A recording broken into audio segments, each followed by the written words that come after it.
Welcome students. देखिए, कल मैं आपको एक्सरसाइज से रिलेटेड क्वेश्चन बता रहा था कि आपके एक्सरसाइज के क्वेश्चंस क्या हैं। ठीक है, मोस्टली आपने कर लिया होगा। देखिए सर,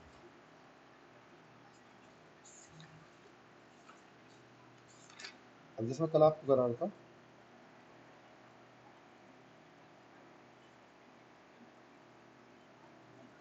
ये क्वेश्चन है कि जैसे how can ethanol and ethanoic acid be differentiated on the basis of their physical and chemical property.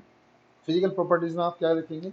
Ethanoic acid की विनेगर जैसी स्मेल होती है और एथेनॉल की अल्कोहलिक स्मेल होती है। हालांकि दोनों लिक्विड हैं, लेकिन अगर केमिकल प्रॉपर्टी की बात करते हैं तो अगर हम एथेनोइक एसिड लेते हैं तो एथेनोइक एसिड के अंदर अगर हम क्या डाल दें, सोडियम बाइकार्बोनेट, तो यहाँ क्या बनेगा? सोडियम एसीटेट बन जाएगा बेटा, और प्लस H2O प्लस CO2, ये बन जाता है। लेकिन अगर हम एथेनॉल लेते हैं उसमें हम क्या डाल देते हैं? सोडियम हाइड्रोकार्बोनेट, तो क्या होगा? नो CO2, यहाँ कोई CO2 नहीं निकलेगी। तो इस तरह हम एथेनिक एसिड और एथेनॉल में डिफ्रेंशिएट कर सकते हैं। अगला क्वेश्चन मैं आपको करा ही चुका हूँ, मिसेल्स फॉर्मेशन क्या होता है। Why are the carbon and its compound used as fuel for the most applications? जो कार्बन और उसके कंपाउंड्स होते हैं क्या होते हैं? वो फ्यूल्स के रूप में क्यों यूज किए जाते हैं? Because they provide large amount of energy. उसके बाद में explain the formation scum when the hard water is treated with soap. ये मैंने आपको पहले करा देता हूँ कि जब क्या करते हैं, CS3C17S35 CON में जब रिएक्शन करेगी मैग्नीशियम आयन से या कैल्शियम आयन से, तो क्या करते हैं? स्कम बनाते हैं, इसको स्कम बोलते हैं। C17S35 COO whole twice Ca और होल ट्वाइस M, इसको स्कम बोलते हैं। ठीक है, उसके बाद उसके बाद क्या करेंगे? उसके बाद अगला क्वेश्चन हमारा, what change will you observe if you test soap with litmus paper red और ब्लू। देखिए, लिटमस पेपर, ठीक है,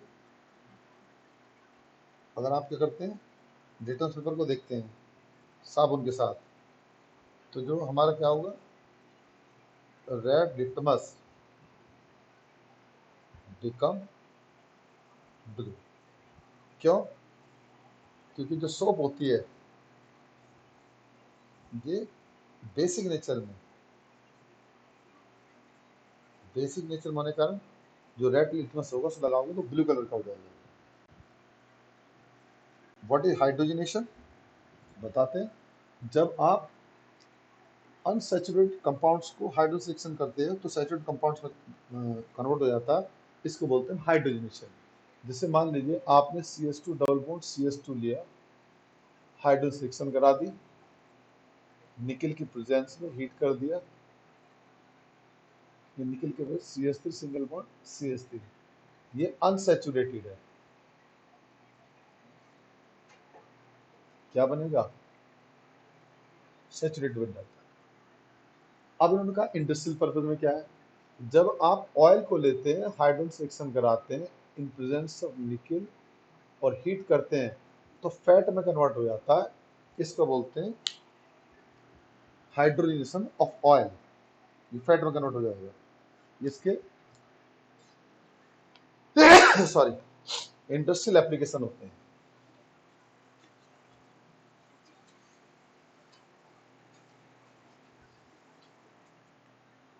इसके बाद बात आती बेटा आपकी, which of the following hydrocarbon undergoes addition reaction. देखो, जो भी अनसैचुरेटेड होते हैं वो एडिशन रिएक्शन आपको दिखाएंगे। तो इन्होंने पूछा बताओ कौन कौन से होंगे, दिखाएंगे। तो देखो, एक तो दिखाएगा आपका C3H6, एक दिखाएगा C2H2। बाकी हाइड्रोजन रिएक्शन नहीं दिखाएंगे क्योंकि बाकी हमारे क्या है, सैचुरेटेड है।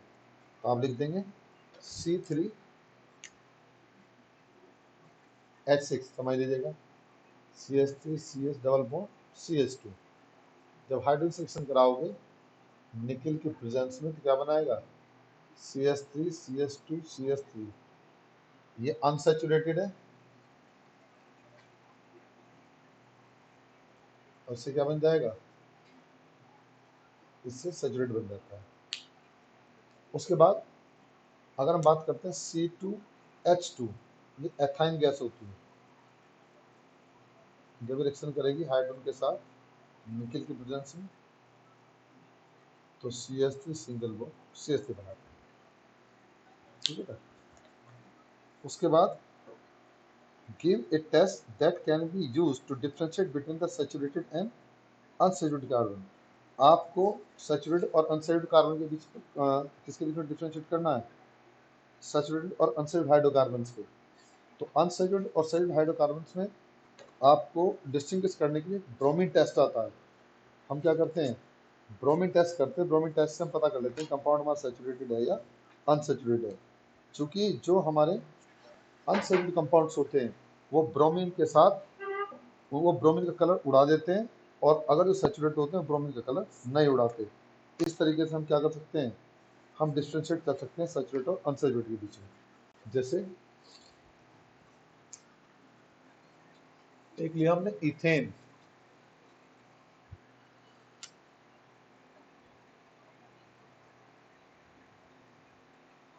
Br2, इसका अपना ब्राउन कलर होता है। CCl4 की प्रेजेंस में डालेंगे तो क्या होगा, नो रिएक्शन, यानी जो कलर कोई रिएक्शन नहीं होगी, ब्रोमीन कलर ब्रोमीन का सच रहेगा। लेकिन ये तो क्या था हमारा सैचुरेटेड। और दूसरा क्या लेते हैं, अनसैचुरेटेड, Br2 रिएक्शन कराते हैं CCl4 की प्रेजेंस में। यहाँ से क्या बनेगा, CH2 सिंगल बॉन्ड CH2, एक Br यहाँ पर, एक Br यहाँ पर, ठीक है। और ये यहाँ कलर कैसा था इसका, ब्राउन कलर, और यहाँ कैसा हो जाएगा, कलरलेस, उड़ जाएगा रंग ब्रोमीन का, ठीक है। तो इस तरह से हम क्या करेंगे, सैचुरेटेड और अनसैचुरेटेड के बीच में डिफ्रेंशिएट कर लेंगे। उसके बाद अगला क्वेश्चन है आपको बेटा,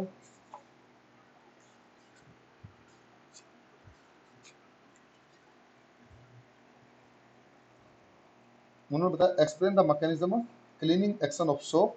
ये मैं आपको पहले ऑलरेडी करा चुका हूँ, ठीक है।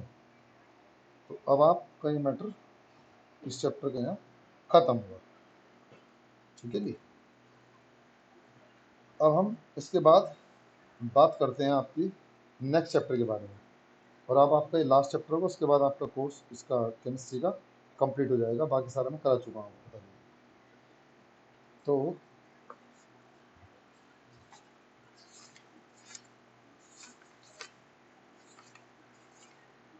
देखिए, नेक्स्ट चैप्टर आपका पीरियोडिक क्लासिफिकेशन।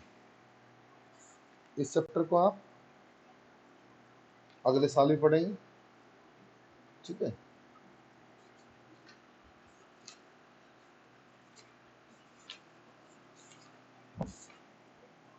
देखो क्या होता है, पहली बात आती है पीरियोडिक टेबल। पीरियोडिक टेबल का मतलब क्या होता है,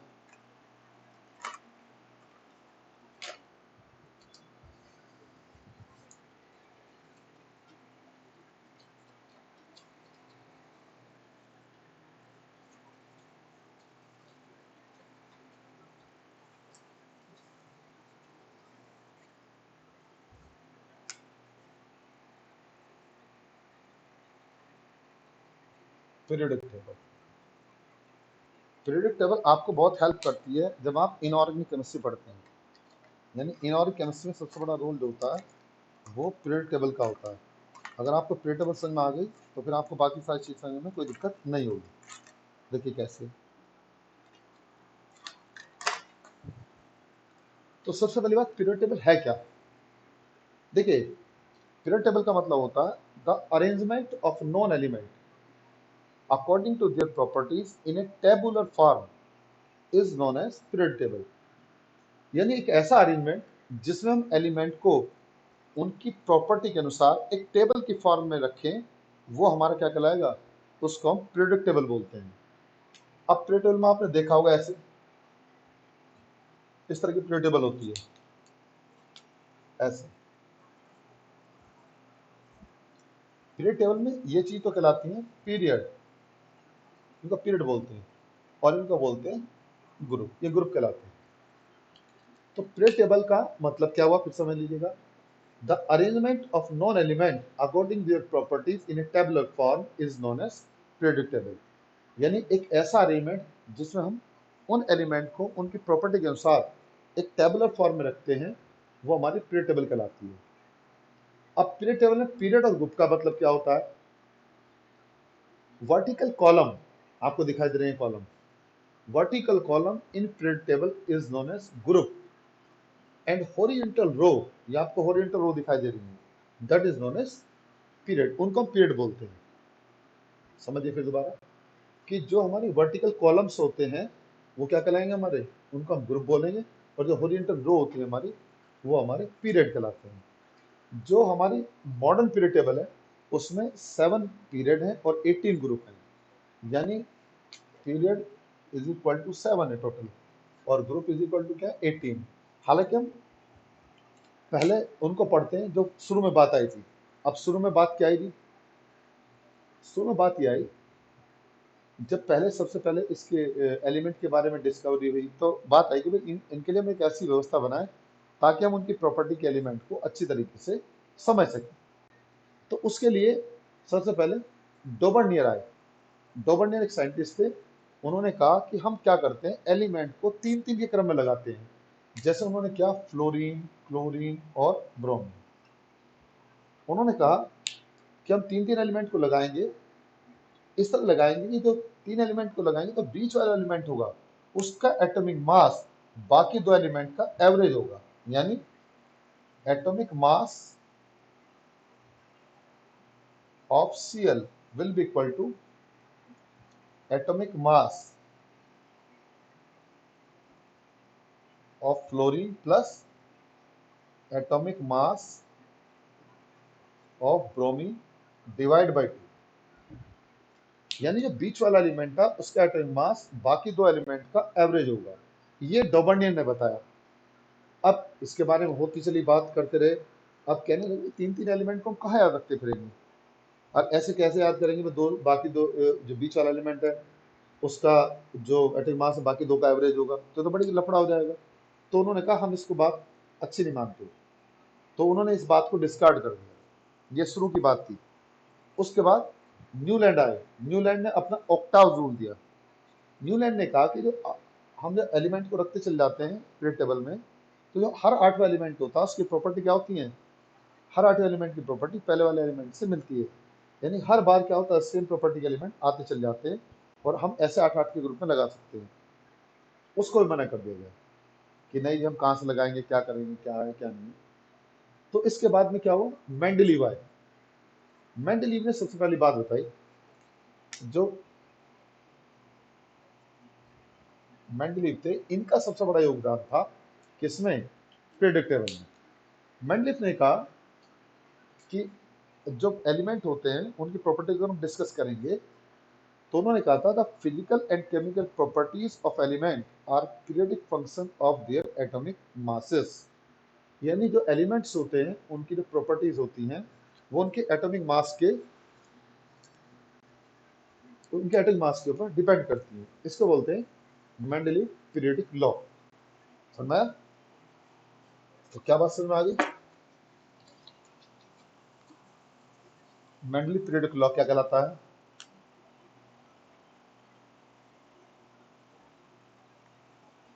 इन्होंने कहा था द फिजिकल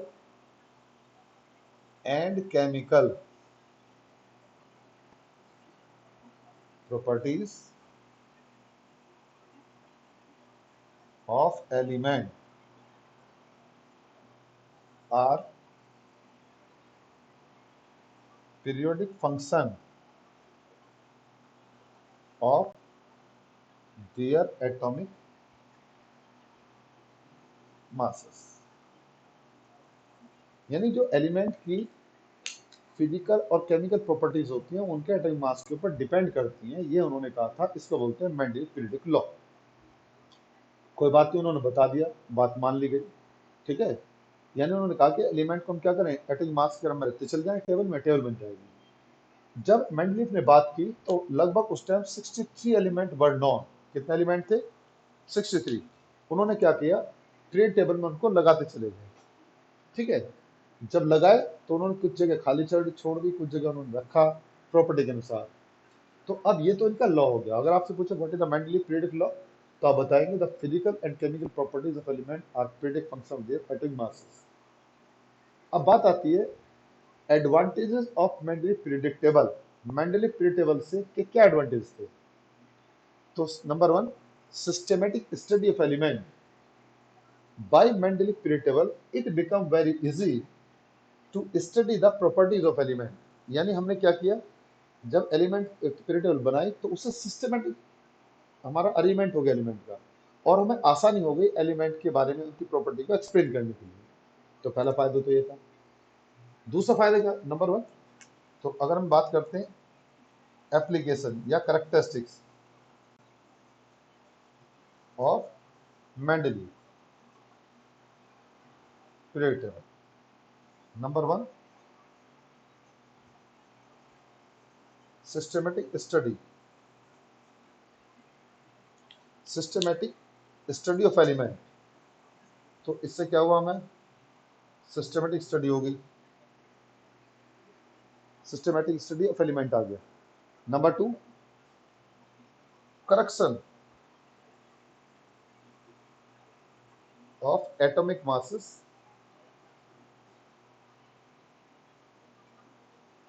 ऑफ एलिमेंट। दूसरा क्या है, करेक्शन ऑफ एटॉमिक मासेस हुआ। करेक्शन ऑफ एटॉमिक मासेस का क्या मतलब क्या है? Before Mendeleev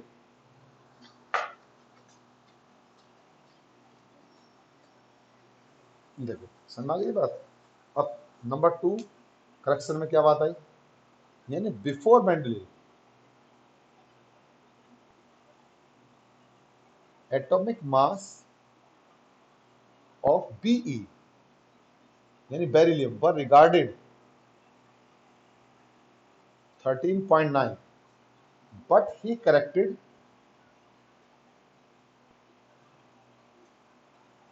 it to 9। उसने क्या किया, उसने इसको करेक्ट कर दिया 9 पर। यानी मेंडलीव से पहले एटॉमिक मास जो था वो 9 माना जाता था, लेकिन मेंडलीव ने बाद में क्या करा, उसको करेक्ट करके 9 कर दिया। क्योंकि उन्होंने जब इसको देखा तो उन्होंने देखा पीटर में कि इसकी प्रॉपर्टी 13.9 एटॉमिक मास के अनुसार नहीं है, वो 9 के अनुसार है, तो उन्होंने उसको 9 किया। ऐसे उन्होंने और कई एलिमेंट के एटॉमिक मासेस को ठीक किया। तीसरी करेक्टरिस्टिक्स क्या है,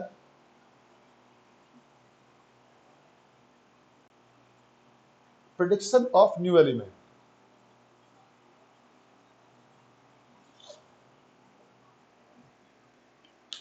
प्रिडिक्शन ऑफ न्यू एलिमेंट क्या है? At the time of Mendeleev only 63 element were non. Mendeleev के टाइम में क्या था, केवल 63 एलिमेंट ही नॉन थे। व्हेन ही प्लेस देम, जब उसने क्या किया, उनको प्लेस किया, ही लेफ्ट सम गैप्स, उसने क्या करा, कुछ जगह छोड़ दी। And predicted for new element, और उन्होंने कहा कि यहाँ पर क्या आएंगे, नए एलिमेंट आएंगे जो उस टाइम डिस्कवर नहीं थे। जैसे आपका इका एल्यूमिनियम, इका एल्यूमिनियम एंड इका सिलिकॉन, ये था गैलियम, ये था जर्मेनियम। उस टाइम गैलियम, और वो कल पूछ देता है व्हाट इज द इका एल्यूमिनियम एंड इका सिलिकॉन, तो आप बताएंगे इका गैलियम एंड इका silicon is germanium.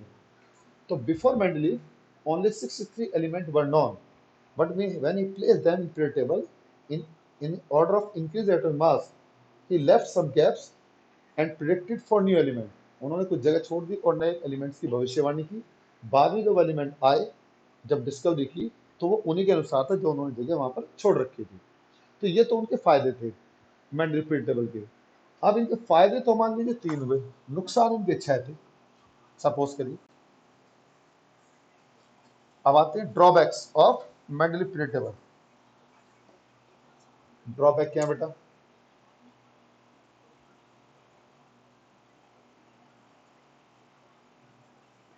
Mendeley period table short में लिख देता हूं। नंबर वन, पहला क्या था जी? पोजीशन ऑफ हाइड्रोजन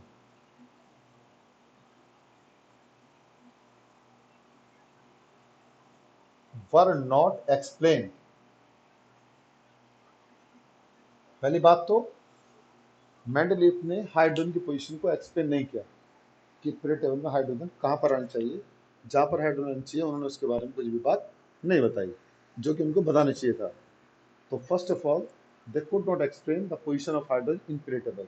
ना तो उन्होंने ग्रुप फर्स्ट के साथ रखा, ना ग्रुप उन्होंने 17 में रखा, उसको उन्होंने ऊपर रख दिया। पहली कमी। दूसरी बात क्या थी जी? Number two, he could not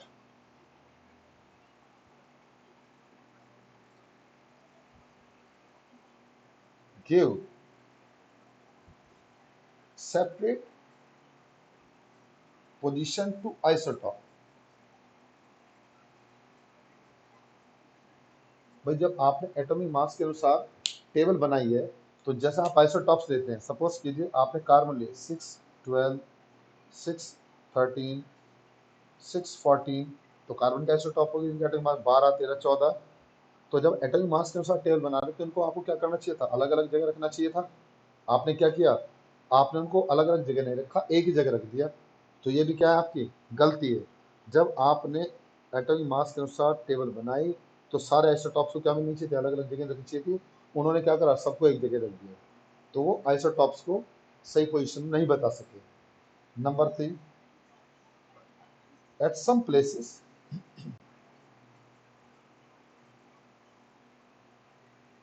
increasing atomic mass rule were not obeyed। कुछ जगह पर इंक्रीजिंग एटॉमिक मास रूल को ओबे नहीं किया। It means he place argon 13.9 before potassium 13.6। उन्होंने क्या किया भाई? आर्गन का सपोज कीजिए एटॉमिक मास 39.9 है और पोटेशियम का कितना है? 39.6। तो उन्होंने क्या किया? आर्गन को तो पहले रख दिया, पोटेशियम को उन्होंने बाद में रख दिया। ये भी क्या है? उनकी गलतियां थी, उनको ऐसा नहीं करना चाहिए था। जब आपने इंक्रीजिंग एटॉमिक मास का रूल बनाया है, तो आपको क्या करना चाहिए था? आपको आर्गन को पहले रखना, सॉरी, पोटेशियम को पहले रखना चाहिए था, आर्गन को बाद में रखना चाहिए था। इसी तरह उन्होंने क्या किया? Similarly cobalt before nickel. ऐसे उन्होंने क्या किया? कोबाल्ट का एटॉमिक मास ज्यादा था, निकिल का कम था। कोबाल्ट को पहले रखा, निकिल को बाद में रखा। ये भी गलतियां थी, उनको उसको नहीं रखना चाहिए था। भाई जब आपने कोई रूल बनाया है, तो आप उस रूल पे स्टिक होइएगा, आप उस रूल के अनुसार चलिएगा। ऐसा उन्होंने नहीं किया। नेक्स्ट, नेक्स्ट उनकी कमी क्या आएगी? नंबर फोर,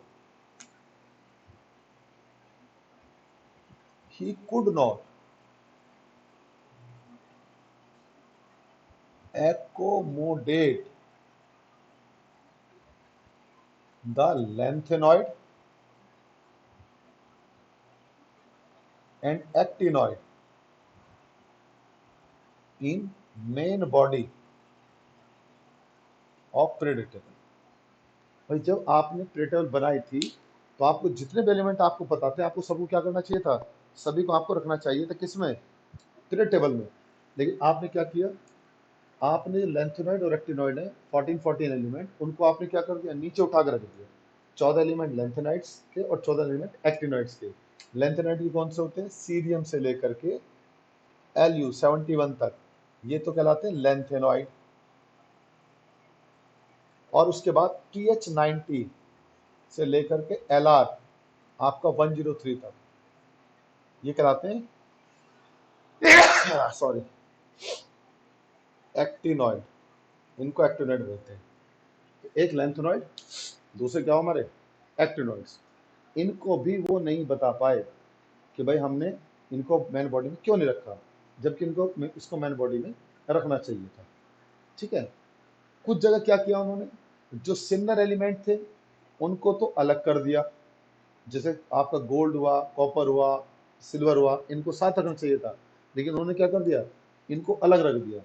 तो कुछ जगह उन्होंने सिमिलर एलिमेंट को डिसिमिलर एलिमेंट के साथ रखा, वो भी इनको नहीं करना चाहिए था। उसके बाद जो आपका छठी बात है वो ये है कि बार बार सेम प्रॉपर्टी के एलिमेंट पीरियड टेबल में आते चले जाते हैं। जैसे जो प्रॉपर्टी हमारे लिथियम की है वही सोडियम की है, जो सोडियम की है वही पोटेशियम की है। अगर मैं लिथियम की बात करूं तो लिथियम के बाद में क्या है, beryllium 3 4, boron 5, carbon 6, nitrogen 7, oxygen 8, मतलब फ्लोरीन 9 और नियोन हमारा 10। उसके बाद में क्या था, 11वां आता है, मैग्नीशियम क्या आएगा, 12 आएगा। इस तरह हम रखते चल जाएंगे, इस तरह 19वां आएगा। यानी जो प्रॉपर्टी लिथियम की है वही प्रॉपर्टी क्या है हमारी, सोडियम की है। फिर 1 2 3 4 5 6 7 8, यानी हर 8वां जो एलिमेंट है वो अपने पहले एलिमेंट से क्या करता है, सेम प्रॉपर्टी दिखाता है। जो प्रॉपर्टी बेरिलियम की वही किसकी है, मैग्नीशियम की। जो बोरोन की है वही किसकी है, एल्यूमिनियम की। जो कार्बन की है वही सिलिकॉन की। जो नाइट्रोजन की वही फास्फोरस की। जो ऑक्सीजन की वो सल्फर की। जो फ्लोरीन क्लोरीन की। जो नियोन की वो आर्गन की। ठीक है। तो इस तरीके से उन्होंने कहा कि सेम प्रॉपर्टी के एलिमेंट बार बार रखने पर आते चले जाते हैं तो उनकी प्रॉपर्टी एक जैसी क्यों हो जाती है, इसको पीरियोडिसिटी बोलते हैं। तो उन्होंने इस बात को एक्सप्लेन नहीं किया कि पीरियोडिसिटी का क्या कारण है। ठीक है। और पीरियोडिसिटी का कारण ना बताने की वजह से ही क्या हुआ, उनका चौथा ये छठा ड्रॉबैक्स हो गया। तो और भी कई ड्रॉबैक्स थे लेकिन ये हमारे क्या है, मेनली ड्रॉबैक्स हैं जिसको कि आपका मेंडलीव एक्सप्लेन नहीं कर पाया। तो सुना है आपको बात कि मेंडलीव पीरियड टेबल क्या है, मेंडलीव के रूल क्या है, मेंडलीव के आपका एप्लीकेशन क्या है, कैरेक्टरिस्टिक्स क्या है और उनके ड्रॉबैक्स क्या है। जब इतना सब कुछ हो गया तो साइंटिस्ट सेटिस्फाइड नहीं हुए। उसके बाद हमारे एक साइंटिस्ट थे हेनरी मोजले, वो साइंटिस्ट तो फिजिक्स के थे लेकिन उन्होंने डिस्कवरी केमिस्ट्री में की। क्या डिस्कवरी की उन्होंने, उन्होंने कहा कि एलिमेंट ये सारी गड़बड़ आ रही है, इसमें कुछ तो गड़बड़ है। तो उन्होंने क्या करा, अब उन्होंने अपने एक नया रूल बताया। मेंडलीफ ने तो क्या कहा था, मेंडलीफ ने बोला था the physical and chemical properties of element are periodic function of their atomic masses. उन्होंने तो एटॉमिक मास के ऊपर बताया था, but according to Henry Moseley, they said the physical and chemical properties of element are periodic function of their atomic number। यानी उन्होंने किसके ऊपर बात बताई, एटॉमिक नंबर के। तो उन्होंने क्या इसको बोलते हैं मॉडर्न पीरियडिक लॉ।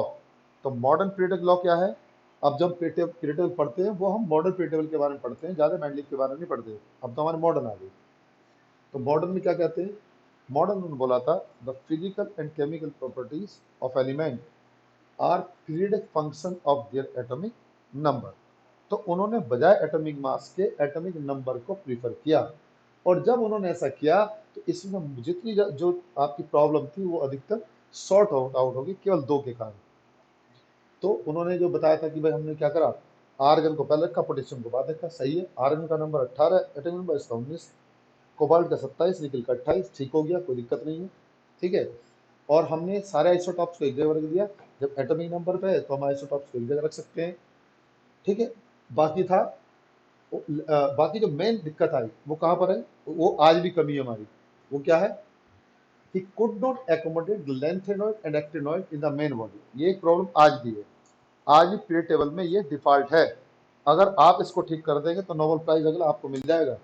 अगर आप जो लेंथेनॉइड एक्टिनॉइड नीचे रखे हैं, साइंटिस्ट लगे हुए हैं, वो कह रहे हैं हम अभी तो हमने एटॉमिक नंबर की बात कर ली, उसके बाद हमने एटॉमिक मास की बात कर ली, अब वो सोच रहे हैं कि न्यूट्रॉन के ऊपर, अभी तक तो हमारी प्रोटॉन के ऊपर बात थी, न्यूट्रॉन के ऊपर हो जाए कुछ मैटर, तो कुछ करके देखें। तो अभी कुछ हो नहीं पा रहा है। तो अभी तक भी आज की डेट भी हमने जो आपके 14 एलिमेंट लेंथेनॉइड, 14 एलिमेंट एक्टिनॉइड्स, उनको हमने नीचे रख रखा सेपरेट पीरियड टेबल में। आप अपनी बुक खोलेंगे मॉडर्न पीरियड टेबल देखेंगे तो उसमें आपको नीचे पता चल जाएगा कि इन एलिमेंट को क्या करा हमने, सेपरेटली रखा हुआ है। तो मॉडर्न पीरियड टेबल के में बाकी जितनी कमियां थी वो सारी हमारी आपका ठीक कर दी। बस दो कमी आज भी हैं। दो कमी क्या है कि जो लेंथ और एक्टिनाइड उनको प्रीडोमिनेंस नहीं रख सके, और दूसरी बात हाइड्रोजन की पोजीशन को डिस्कस नहीं कर सके। इन बातों को आप ज़्यादा पढ़ेंगे हायर क्लासेस, जब आप 11th 12th में आएंगे तो बात ज़्यादा आपको वहाँ पढ़ाई जाएंगी, अभी इनके बारे में ज़्यादा कुछ बात नहीं है। जो पीरियोडिसिटी में बता था, पीरियोडिसिटी का मतलब था कि recurrence of element with similar property after regular interval of time is known as periodicity. यानी सेम प्रॉपर्टी के एलिमेंट का बार बार आना एक लगातार अंतराल के बाद, वो क्या कहलाता है, उसको पीरियोडिसिटी बोलते हैं। तो उन्होंने पीरियोडिसिटी का कारण बताया था। पीरियोडिसिटी का कारण क्या होता है, उन्होंने कहा था कि एक ही ग्रुप के जितने एलिमेंट होते हैं उनके सबके वैलेंसी सेल में कॉन्फ़िगरेशन सेम होता है। जैसे मान लीजिए आप लिथियम देखते हैं, लिथियम का एटॉमिक नंबर कितना हुआ, 3, तो कितना हुआ, 2 और 1, ये के ये एल। अगर आप सोडियम लेंगे 11 के एल एम 2 8 ए, ठीक है। इसी तरह से अगर आपने बेरिलियम लिया 4 के एल 2, यहाँ पर क्या होगा हमारा 2। अगर हम लेंगे क्या आपका मैग्नीशियम 12 के एल एम सेल लेंगे तो यहाँ पर 12 2 8 और 2।